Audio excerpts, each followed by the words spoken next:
Welcome to the King's Table. I'm your boy SJ from Love of the Game, and today we've got our special guest featuring NBL Sixth Man of the Year, Kouat Noi, presented by the Basketball Fix podcast.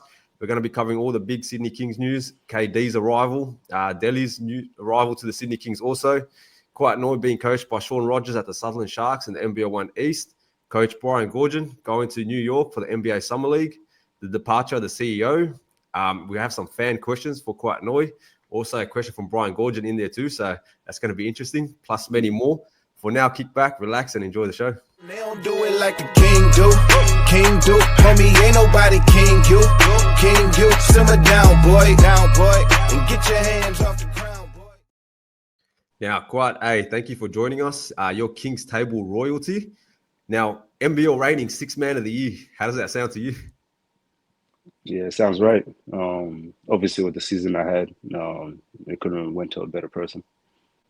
Yeah, and now look, this off season, you kind of decided to keep your talents back home.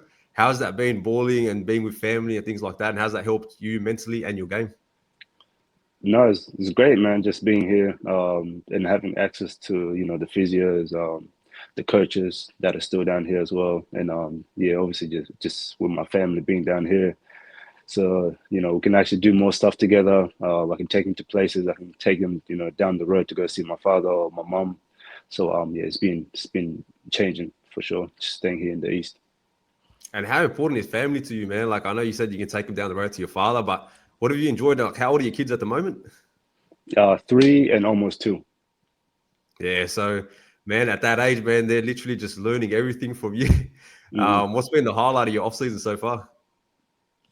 Just seeing them grow, my oldest has just started daycare too, so just seeing her transition into daycare and learning new things and making new friends, and it's just the little things, man, that just make me appreciate being a father, and just seeing them grow this whole season and being with them more. It's been huge.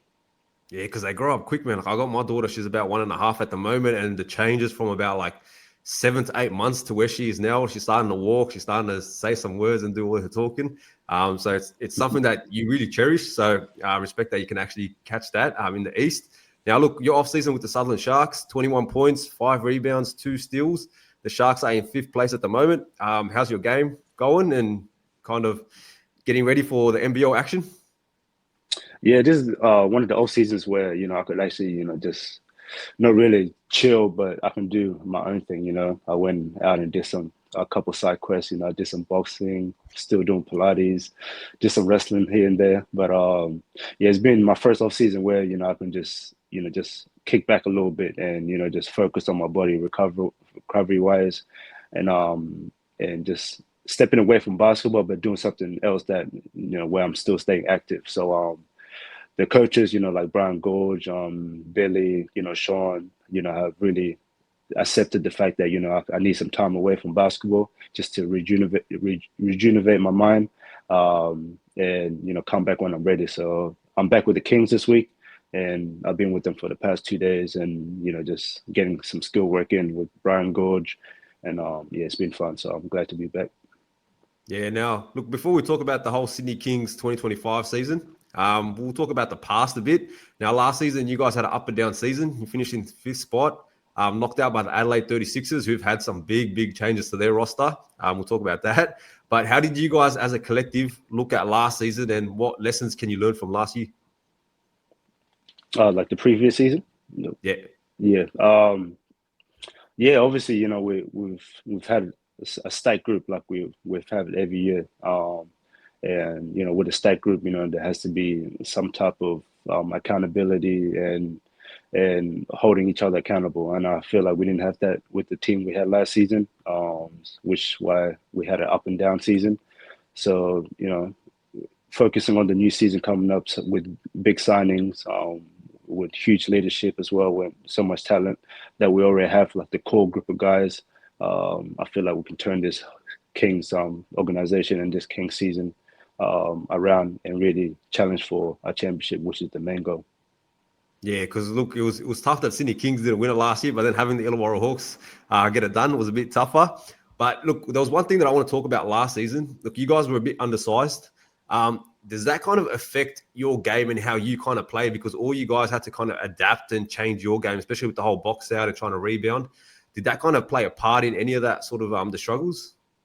Yeah, of course, like every team in the NBL this previous season, had a dude that was 6'11" in that center position. And obviously, we're a bit undersized, but like you said, we've got a great organization, we've got a great front office that can make adjustments.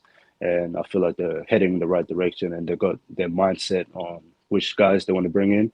And I believe we're going to bring a great person, a great leader, a dude that's, big and that can box out and play in that mid-range into the post area very well, with the big signing of Andrew Bogut as well. Just bringing that solid dude in, I think that's going to be huge for us. Yeah, because I remember I saw Brian Gordon at the Illawarra Hawks up against Bankstown Bruins, and I was like, hey, please just get us a big man. I can't do what I did like last season, bro. Like every rebound, I was like, oh, man, chances are the other team's going to get it. But, hey, you guys kind of adjusted well. You've all kind of played your roles, all had some like excellent seasons, and kind of made the Sydney Kings competitive to a degree. And look, on a personal note, 14.6 points per game, 38.4% from three, 89% from the free throw line, all careers high for you in your 6 years in the NBL. What was your secret to success for last season? Obviously bringing Gorge in, and Billy, his right-hand man, Sean Roger, who's just, a basketball mind as well. And, he got the chance to learn from, Brian Gorge. So he was my guy during the season. He was the guy that I was watching film with all the time.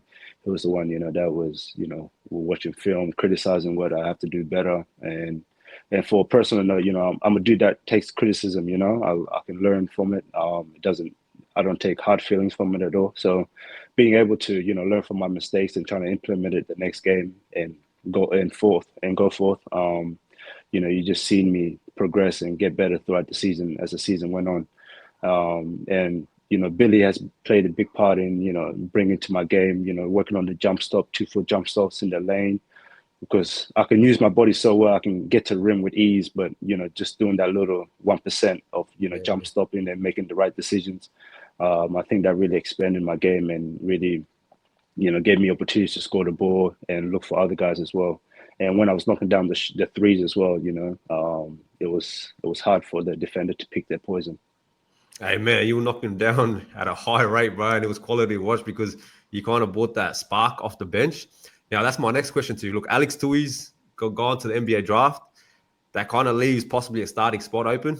Is that in your mind, or are you kind of just like, look, I'm happy to be wherever I want, the team puts me. If I'm back on the bench, I'm happy. But do you kind of have that mindset where I want that starting spot? Yeah, the goal is always to be a starter, But yeah, my mindset is, it doesn't, like I said before, man, it doesn't define me what kind of player I am if I'm a starter or coming off the bench. I know my abilities. I know how much, work I put in. I'm a very confident player as well. And, if they put me in the starting position, the goal won't change. I'm still going to go out there, be aggressive, still knock down big shots, and still score at a high level. So the goal is to be a starter, but if not, I'll be ready for whatever position they put me in. Now, look, on the court, you bought out last season. I remember that game against the Tasmania Jack Jumpers, bro. You went absolutely off. Got the poster, got everything. But my favorite image of yourself from last season was that photo you had with all the kids from Savannah Pride.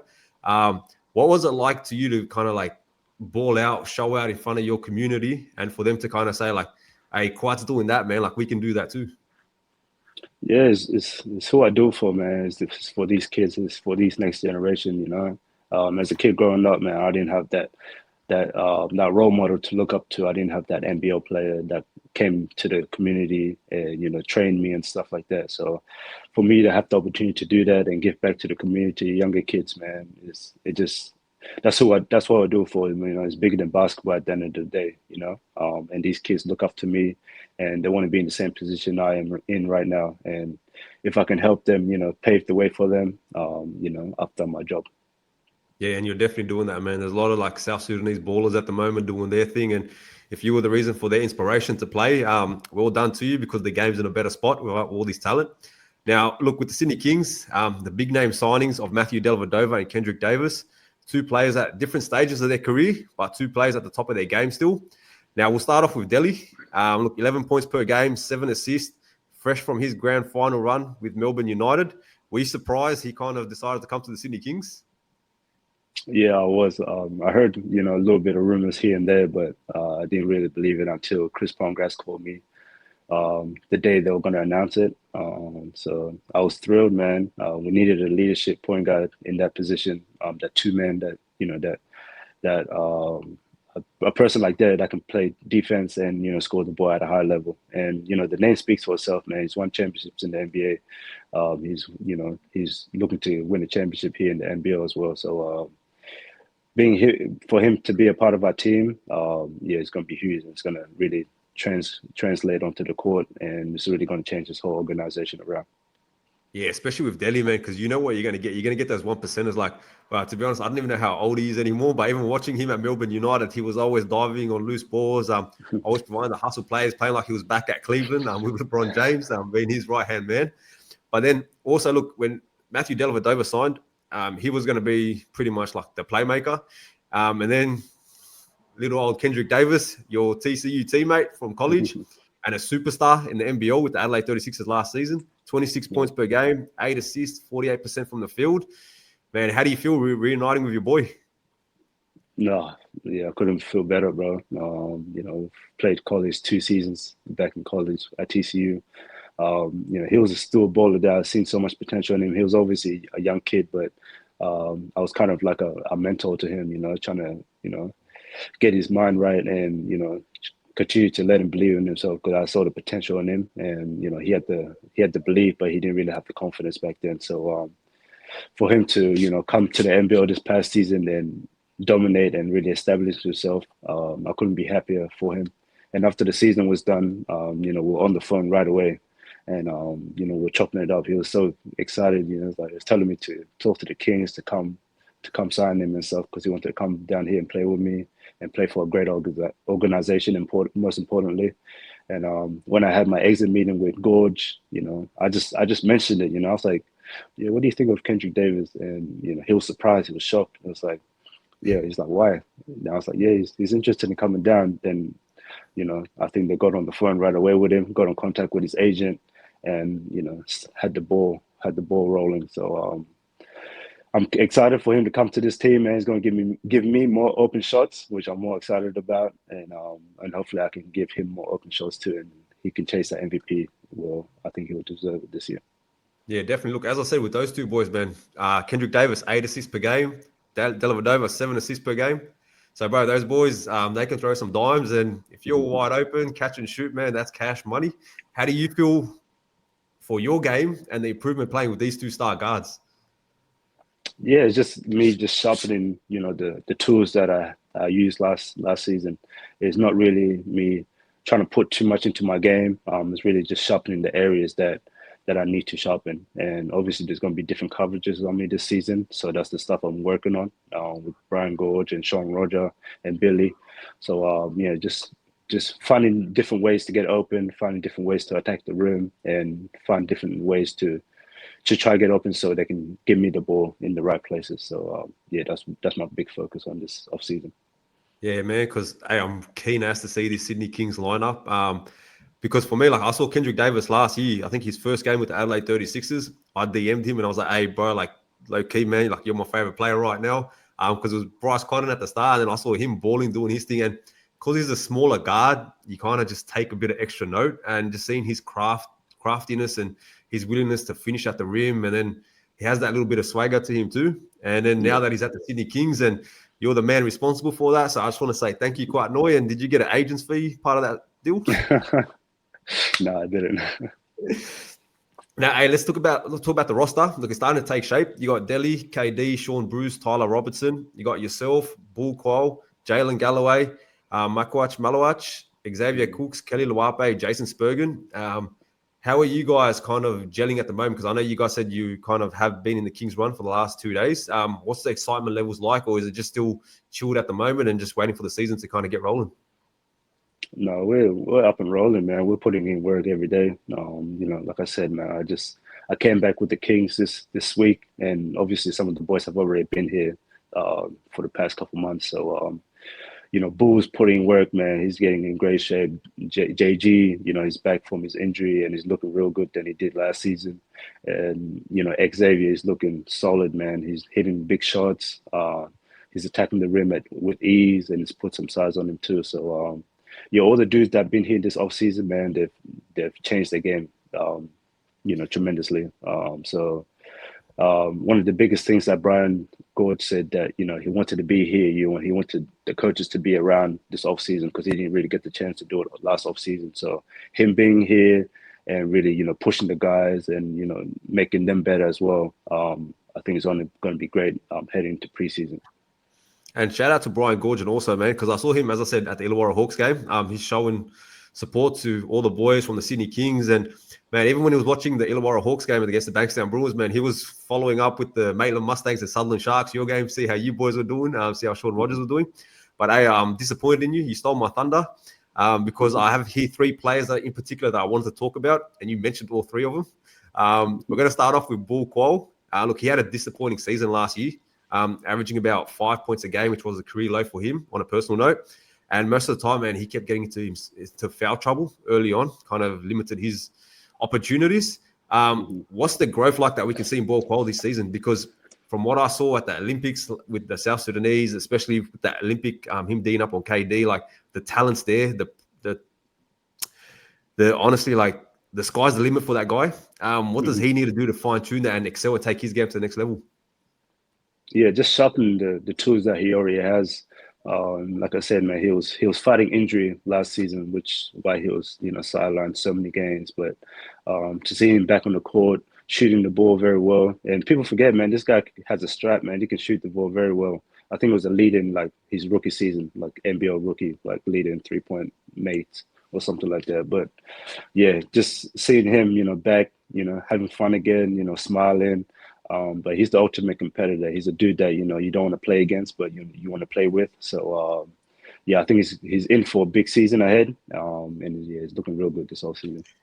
Now, that's the thing that I got to ask you, because look, he prides himself on his whole defense, his defensive intensity. Do you sit there and tell him when he's getting into foul trouble, like, hey, yo, like kick back, like relax a bit so you can last the end of the game, or do you kind of just let him do his thing? Yeah, just let him do his thing, man. Like you can't keep a pit bull on a leash, man. Sometimes you just have to let it go. But that's just his game, bro. Like he's the ultimate competitor, like I said. He hangs his hat on defense. It's just it's him making the choices of picking his poison. When to be aggressive and when to lay off a little bit. But I think he understands that, and the refs understands that as well. So I think he's going to do a better job this season, picking his poison. Now, the next player, the last player we'll talk about, Xavier Cooks. Look, 15 points per game, 9 rebounds, 4 assists, shooting 57% from the field last year. Look, you know what you're going to get from Xavier Cooks, but he needs to elevate his game if the Sydney Kings are going to get that title that they truly do deserve this season. And I know last year, the back end of the year, he kind of felt like he let the team and the boys down a bit with his suspension, which we're not going to talk about because that's life. Things happen. Have you seen a change in his kind of mindset and his energy levels for this season to go, like, all right, boys, like, I'm going to make up to you guys this season? Yeah, 100%. When he's just different type of energy with him now. He's hungry. That's all I can see. He's hungry. He's coming back to get revenge. That's all I can see in his eyes. Even playing against these NBL 1 guys that come to practice with us, man, he's going straight at them. He's scoring, he's getting buckets all day long, and he's not just stopping. He's not getting content. He's still, pushing himself. So you're going to see a more hungrier and more determined Xavier Cooks this coming season. Yeah, man, because I got a lot of optimism in what Xavier Cooks can do. Like his 15 points per game, and he can jump that up to about 18 points easy, 10 rebounds and a few blocks. I'd love to see him work on his 3-point game. Is that in the works? No, yeah. Even last season, man, he was working on his 3-point, shooting. After every practice, he was getting shots up. And even in the offseason, man, he's getting shots up. Like we just had practice today, and he hit like 7 straight threes. And I told him, man, I was encouraging him. I was like, man, like it's good to see, man. Just keep shooting the ball when you're open. Just shoot the ball. It's just going to expand all the other options and all the other weapons that you have. Yeah, 100%. Because I know, like last season and probably in the previous one, like a lot of teams disrespected him from the 3. They kind of just like sagged off him and gave him the time, and then he wouldn't shoot the ball. So I'm just like, man, if you're open, just shoot it, whether you hit it or make it. But it's that confidence and that belief in yourself. So I love what you just said, 7 threes in a row, man. Like, sign me up for that. Now, look, you're talking about the Sydney Kings runs with the whole NBL 1 East boys and stuff like that. How have you enjoyed those runs, especially you competing in the NBL 1 East at the moment? And is there any players that's kind of caught your eye? Because I know there's a DP opportunity there available. Yeah, there's a bunch of South Sudanese kids that come to these runs, man. Like, we just had my boy Majak Guk. He just came. He plays for Maitland Mustangs. He killed us this past weekend, but we obviously beat Maitland. But to see him performing, he's so light on his feet, man. He just dumps everything, and some more, South Sudanese kids that come to the runs as well. So yeah, everyone's fighting for a spot. My boy Ryan, aka Rabbit, on my Sutherland team. Hutchinson. He's fighting for a spot too. So and Jameson as well. So hopefully I can see some of the Sutherland boys get that spot and really take full advantage of it. But at these runs, man, all these kids are hungry, man. They're going at each other like all day long. Like they're hungry for that position. And Brian, is coaching them, pushing them. Sean, Billy, all them coaches are pushing them as well. So they got something to prove, and they're really coming out here and trying to prove it. Yeah, no, because I love it. Because I talk to a lot of the players from the whole NBL 1 East because of my NBL 1 East show that I do. And man, like, you see a lot of the imports on those runs. They just love the competitiveness of it. And now look, you got Sean Rogers, your Sharks coach. How important is it for you and the whole Sydney Kings culture that you guys are kind of working ahead of everyone else? You're kind of getting your A game on before everyone else kind of starts getting into training. How does it feel, and how is Sean Rogers evolving as a coach during this time? No, Sean's been huge, man. And him being my head coach this season, I know it's just NBL 1, but I take it very seriously too, and he does as well. So after every game, man, we're watching film. We're trying to work on the stuff or the mistakes that we made, and trying to improve it in the next game. So we're taking this off season very seriously in all aspects, and him still being here, being a part of the runs, being a part of the practices and the workouts. And that was the main goal for these coaches. They told me, for them to be here and being involved in the community, and seeing all these faces, and for the players to come and talk to them, and and get skill work with them and stuff like that. That was the main goal for these coaches. So I think it's the right thing. I'm not sure if there's any other teams doing that right now, but the Kings are definitely giving a head start in these areas. Nah, beautiful, and I love that. And that's the thing that I feel kind of honestly has been lost a bit with the whole Sydney Kings, is the whole kind of culture and the whole community feel about it. But I love that it's kind of coming back, and you kind of see it just by yourself in particular, and then like all these coaches kind of doing their things. Like, because low-key, I saw what the Illawarra Hawks are doing down there. When I went there, they got their trophy there for all the juniors to see, and kind of getting the whole community to feel behind them. And I'm glad that the whole Sydney Kings is getting that too, because that's something that we have been missing for the past few years. So I'm glad that's there. Now, look, let's talk about Brian Goorjian. He's got an NBA opportunity with the New York Knicks. Is there a possibility that he might not come back? He might get an NBA gig. But how excited is he for that role and that trip to America? Man, like I said before, man, the name speaks for itself, man. Like, I'm so fortunate to have him as my head coach, man. He's such a basketball man. He knows so much, man. You can just ask him a question and he'll know right away. And he's been a big part of my my previous season, and why I had such a great season too, because he pushes me as well, he watches film, and tells me what I got to do better. And like I said, man, I'm a listener. I like to learn, and I'm a very coachable player too. So it just makes sense. And he's very proud that he gets to coach a player like me too, and I'm very proud to be coached by him. Now, and I want to just touch to that, because I know, like, last season in particular, there was a lot of kind of hate and criticism coming Brian Goorjian's way, saying like he's past his prime, the game's kind of evolved and things like that. What do you got to say to those sort of like critiques on Brian Goorjian? Because I feel like, as you said, he's got his resume, he's got all that. Do you feel like it's fair that he gets that kind of critiques? No, honestly, I don't think he really cares what people are saying, to be honest with you. He's established himself as the best coach to come out of Australia. So all these keyboard warriors, man, they can say whatever he wants. He's here every day. you know, he's still showing up early every morning and, you know, pushing these guys, pushing us. So, you know, he knows what he has to do. He's smart enough to, you know, make adjustments, and, you know, he's doing all the right things, man. And he's very involved in the community, especially the South Sudanese community. He's always there with the boys, with him and Billy. They're always there with the Savannah boys, you know, pushing them and, you know, coaching them. So, yeah, he loves basketball, man. That's really it, man. He's just a basketball mind. He's always around basketball. He's always talking basketball. He's always watching basketball. So, yeah, he knows what he has to do, man. That's all. Yeah, beautiful. Because I actually talked to Brian Gorgon at the Hawks game, and I told him, hey, I'll do the Sydney Kings podcast. Got to get you on. And he's like, yeah, bro, done. So he's actually going to jump on the show before he goes to America. So stay tuned for that episode because I'm keen as hell for that one. Now let's talk about your off season. You're a jack of all trades, as you mentioned before. Get a bit of boxing, a bit of Pilates. What's that kind of doing for your game, and how do you see that evolving and translating into the whole NBL season? Sorry, the NBL season. Sorry. Yeah, boxing wise, man, just, you know, getting in great shape, because boxing is the hardest in terms of being in great shape, man. It's the hardest sport ever, man. Like, so I've just seen that translate into the basketball game. You know, I feel lighter, I feel quicker, I feel more fit. You know, I can, you know, get tired towards the end of the game and all that kind of stuff.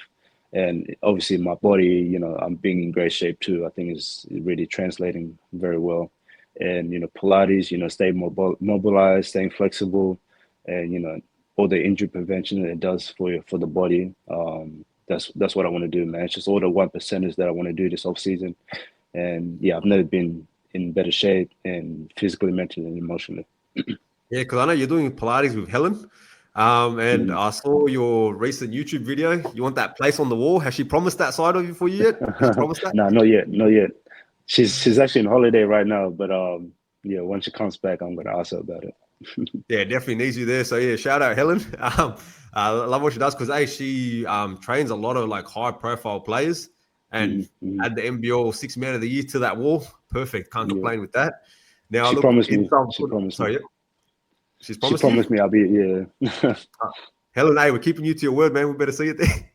Now, look, inside of some sad news, Chris Pongras, the CEO, he's departed from his role, or he's on the final stretches of his current contract. Now, he oversaw 2 titles and did great work for the club. How did you take the news, and what is your favorite Chris Pongras memory? Man, I was shocked, man. Yes, CP, man, he's the guy, man. Ever since the first time I stepped down in Sydney, you know, we went and had lunch, and, you know, he showed me around the office and all that kind of stuff. So for him to leave, man, you know, I was kind of sad, man, because that's my guy, man. Every time I was needed something in terms of, you know, my family, you know, he's always be the first one to make sure I was okay. And even when I was at my lowest moments, at times, you know, with the Sydney Kings, man, I could always reach out to him, and he can always come out and just support me in any way possible.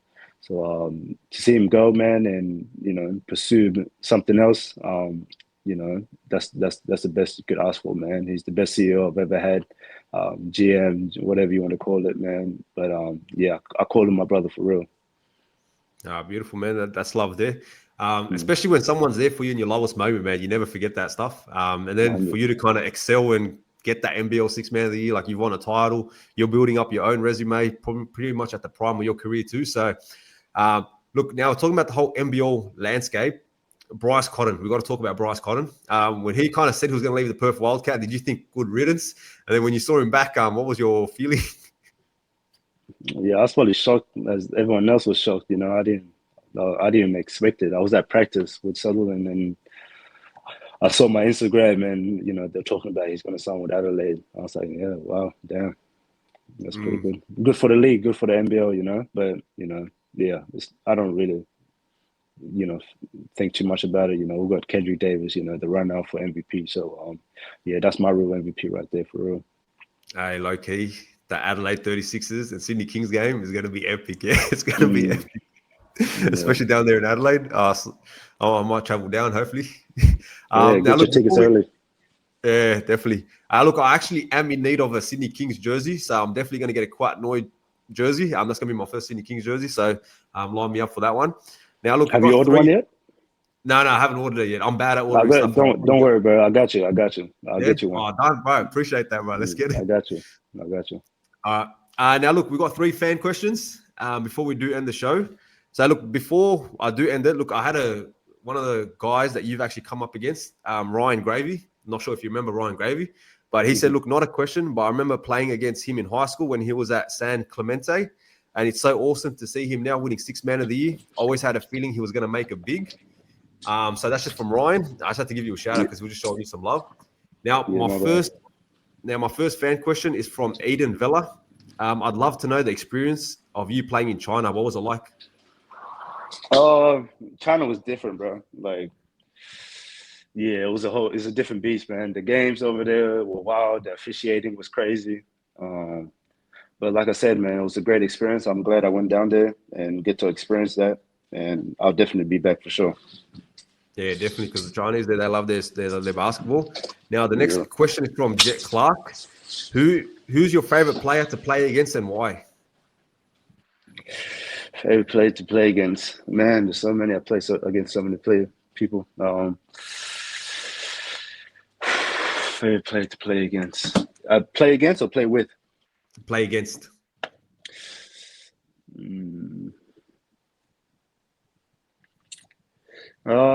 With the Kings, I like playing against Xavier because we're in that same position, and we always go at each other.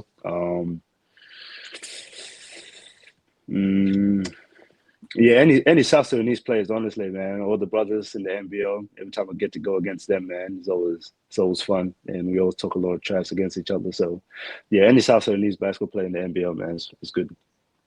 Beautiful. And the last question is from your coach, Brian Gorgon.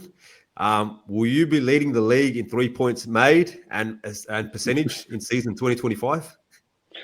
Yeah, I hope so, man. With the signings we just had, I'll definitely be chasing that goal. I just gotta make the shots, and I'm sure I will. So, yep, that's the goal to take. Beautiful. Now, look, that pretty much wraps up the show for today. I just want to appreciate you jumping on for episode 1 of the King's Table. Now, I know we'll be kind of chopping it up a lot this season, kind of get you on. But I just want to say, like, for your side, what can you tell Sydney Kings fans about the upcoming NBL season and why we should be excited?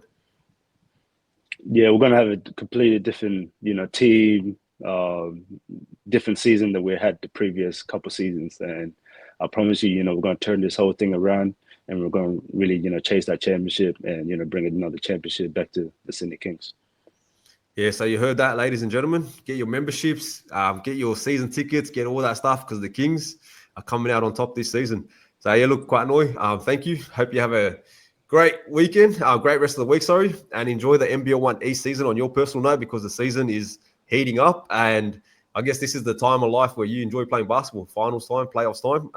How excited are you for that last part of the whole Kings run before you start gearing up for the Sydney Kings? Yeah, every game matters at this point, so we just have to, knock it down, can't make too many mistakes, and, just stick to the game plan, and hopefully, we'll finish off strong and really chase this NBL 1 championship. Yeah, let's stack up that winning feeling for the Sydney Kings, boys. Beautiful. Take care. And ladies and gentlemen, shout out to the Basketball Fix. Make sure you give them a follow, subscribe if you like the show. And we'll be having these Sydney Kings shows once in a while during the off season, but then every week when the season starts. So take care. Have a great one. They don't do it like the king do. King do. Homie, ain't nobody king you. King you. Simmer down, boy.